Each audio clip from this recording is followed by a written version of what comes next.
Hey, how's it going guys? My name is Eric Follis, and today I've got a brand new tutorial for you guys on creating flares in Photoshop. So let's get right into this. So as you guys can see, I've already done a little bit of this, or a little bit of what we're going to be discussing today in this image here. This is a mascot logo that I created for a gaming organization by the name of ODA Gaming. So I'm going to quickly toggle all this stuff off, and we're going to start from scratch. So I've just got a quick little backing that I'm going to start with. You know what, I'll even put this to black just so that we can really see what's going on here. And the first thing that we're going to do is we're going to create a new layer. I'm going to build a little bit of a scene with it.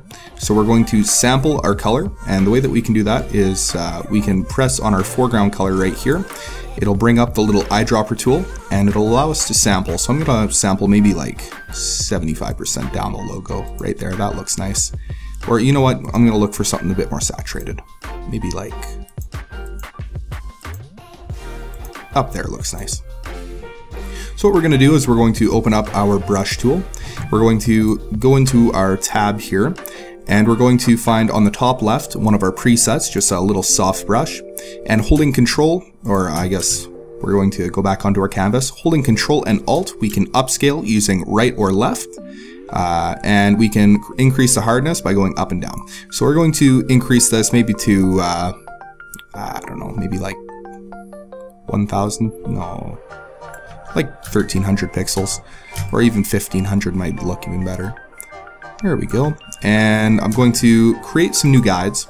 To do that, I'm going to go up to View, New Guide Layout, and this is going to, it's normally going to have gutters, so just delete the gutters, delete the height and the width, and put 2 and 2, and that's going to bring up these 4 guides right here. So next what we're going to do is we're going to press our caps lock, and that's going to allow our cursor to change into something a little bit more precise.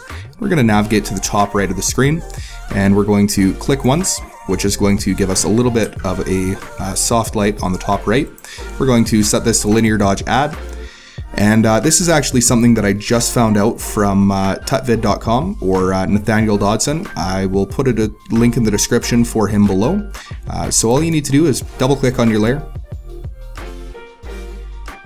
and turn off transparency shapes layer. And I'll quickly show you what it does. It's going to blend these blues and the oranges together. So look at that, that looks really nice. It almost even balances them, which is really nice. So now that we've got that done, we are going to create a new layer here, and we're going to press B to bring up our brush again, and we are going to decrease the size, unpress caps lock, so that we can actually see what we're doing here. Maybe like 100 pixels will work.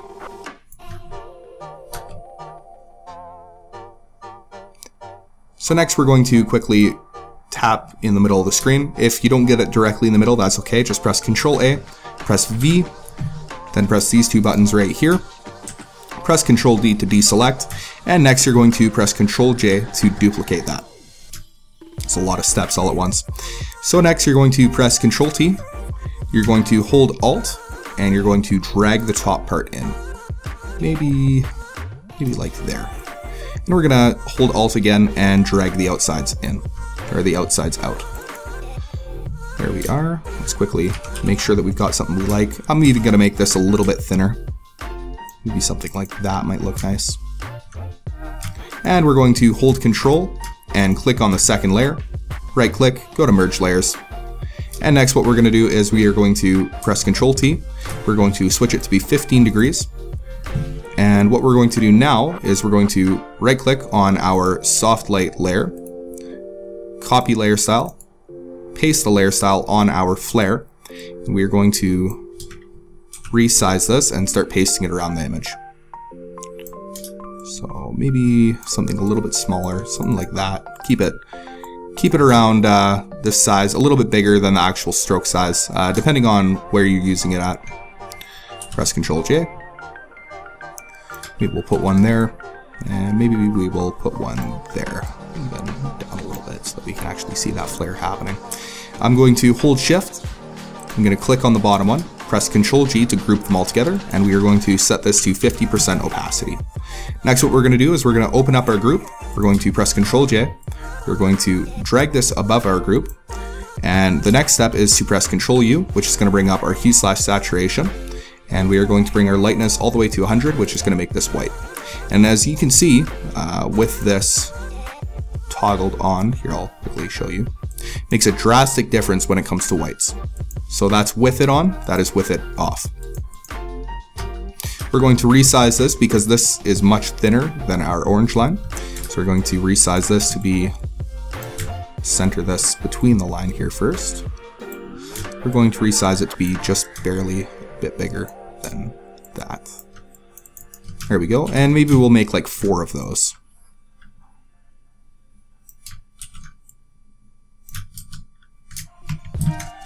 Control T if you want to make sure that it's centered.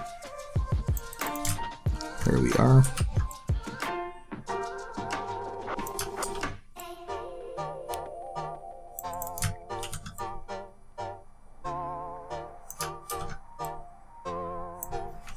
And we're going to center this one as well.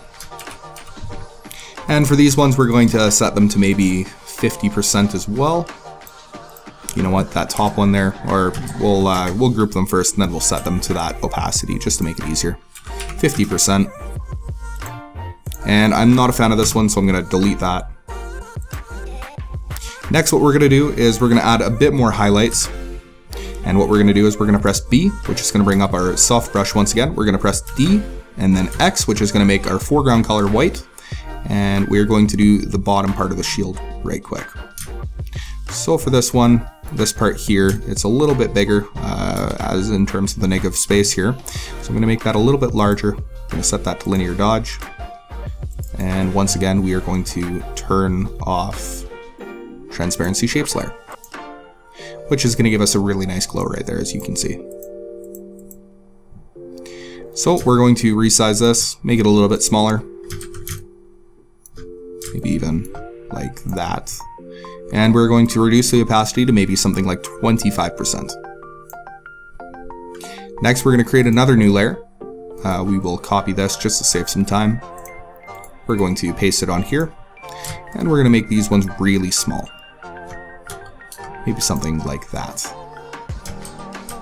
And we're going to drop the opacity down to maybe like 15% for this one. And we're going to go ahead and paste it all along the white lines. Now the one thing that you want to remember for flares is you don't want to overdo it, but you don't want to underdo it either. It's kind of a weird balance that you have to learn.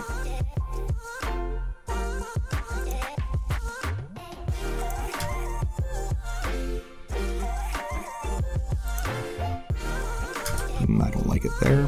I'm gonna put one maybe up here, and maybe one over here, or even, nah, that looks good. Perfect.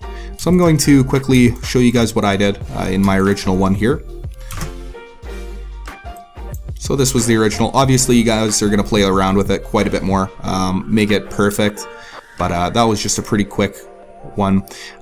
It always will look better with an actual backing. Never do like a solid color. Always do a texture or a pattern or something just to break it up a little bit. And the last thing that we're going to do is we are going to adjust it a little bit with our curves. And what curves do is it sort of adds contrast into these flares. So what we can do is we can drag a bottom point down right there, drag a higher point up right there, maybe a little bit above, and we're going to set a little bit of offset here just so that the scene matches, and that is a big difference. Another thing to keep in mind is that you can do color contrast. So instead of making these all, that one is white, that one is orange, so I believe it was only the 3. What you can do instead is I'm going to rotate the hue here just to show you guys. So you guys could do like blue flares instead. Actually, it doesn't even. But yeah, so that was my quick tutorial for you guys. If you guys did enjoy this tutorial, I know it's my first one back in a year, so I'm a little bit rusty. But if you guys did enjoy this and you guys are looking forward to new ones, please subscribe and check out my Twitter in the description below. Thanks so much, guys. Have a great day.